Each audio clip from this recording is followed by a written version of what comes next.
Hey, good morning, everybody. How are you doing today? It is Friday. Are you ready for the weekend?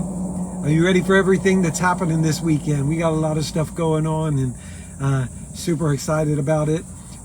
Just a quick reminder to all of our men's group at Crossroads. We are having our men's fellowship breakfast tomorrow morning. We do this monthly.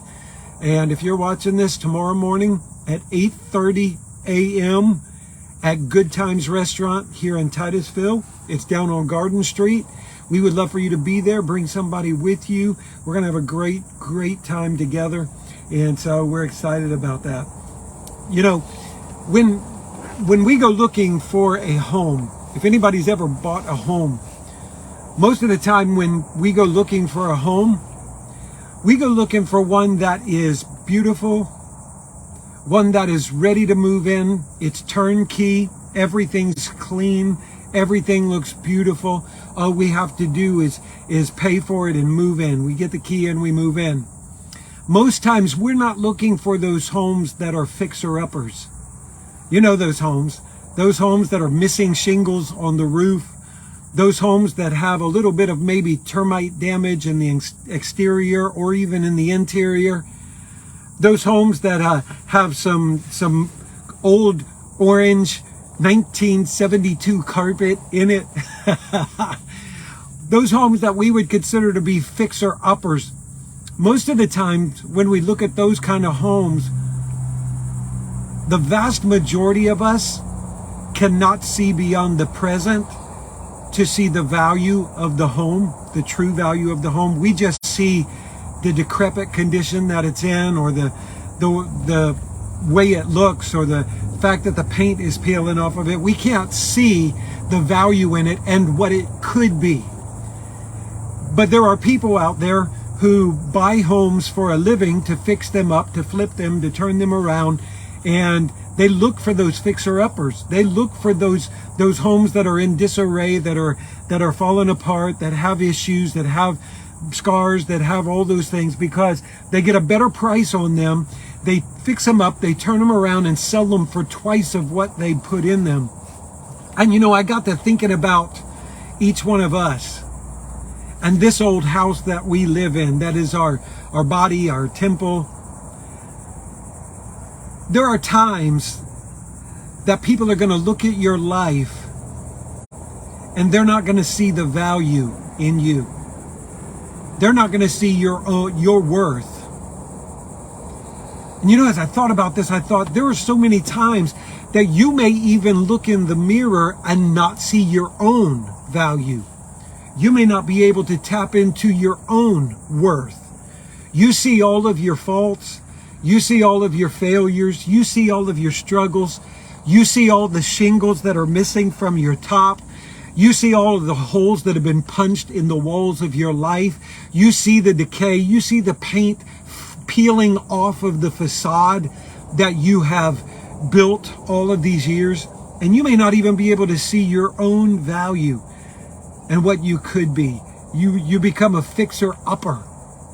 And you know, the interesting thing with the fixer-upper homes is that before they can become what the owner wants them to be, the owner has to go in and do some demolition. They have to grab a sledgehammer and knock down some walls. They have to tear out some flooring. They have to rip up old shingles and old things that covered the home. They may even have to do mold removal or anything like that. But there's a lot of work that has to be done before the process of bringing that home up to date and into a beautiful condition again, a restored condition again, can happen. And you know, here's the thing. No matter who looks at your life and does not see your value or your worth, even if that person is you, you have to know this. Jesus is a fixer-upper kind of Savior. He is a fixer-upper kind of Lord. When He looks at your life, no matter how much paint is peeling off, no matter how many shingles are missing from the roof of who you are, No matter how roach-infested and compromised your life may seem, he looks at you and he doesn't see you in that present moment. He sees you as what he designed you to be and what he wants you to be and what you can be if you will allow him to do the work in your life. And here's the interesting thing. When Jesus takes ownership of someone's heart and life, there's some walls that they've built up over the years that he's going to have to knock down before he can build in them what he wants. There's some things that they've put in their life to cover them so that they're not exposed, that he's going to have to remove and make them vulnerable so that he can create in them what he sees.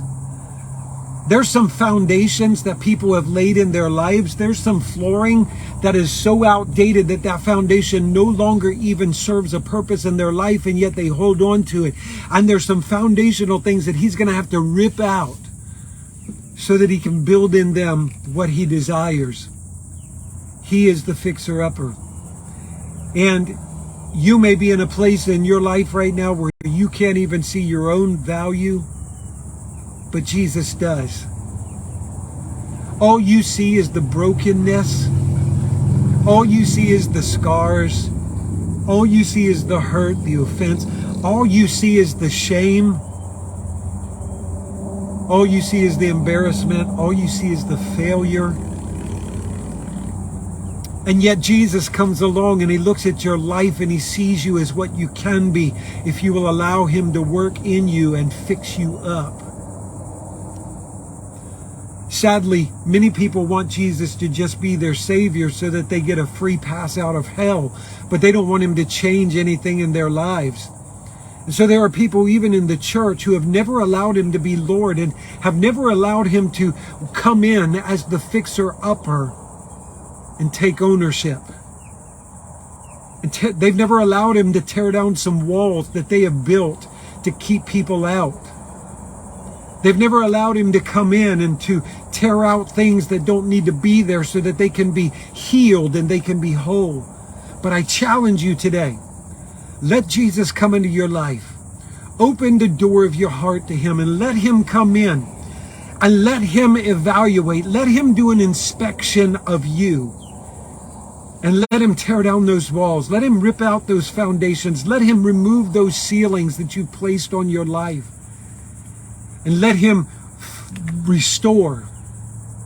Let him rebuild. Let him reconstruct some things in you, because I promise you when he does, you won't even recognize who you are in Jesus Christ. Behold, the former things are gone, old things have passed away, and all things have become new when Jesus becomes the fixer-upper of your life. Let him do that in you today. I love you. I'm praying for you. May God bless you. Take care.